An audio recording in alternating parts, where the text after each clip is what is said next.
Welcome to our channel. Today we how to create a customer survey with SurveyMonkey detailed guide step by step clearly.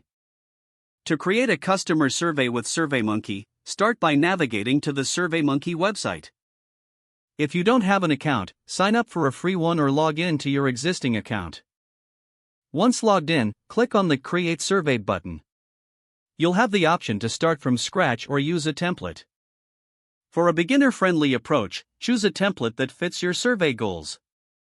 After selecting a template, customize the survey title to reflect your project's purpose.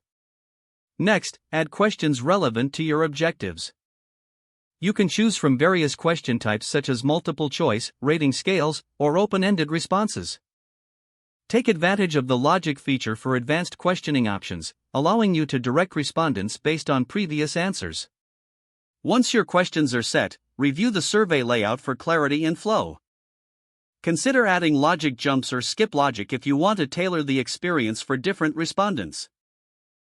When satisfied with the survey's content, click on the Collect Responses tab. Select your preferred method for distribution, whether it's via email, social media, or a shareable link. Customize the collection settings according to your needs for anonymity and response limit. After configuring the settings, copy the link provided for sharing with your audience. Before launching, preview your survey to ensure everything appears as intended. Once you're confident in the survey's design, share the link through your chosen channels. Monitor responses in the Analyze Results section after people begin to participate. Here, you can view various data visualizations to easily interpret the results.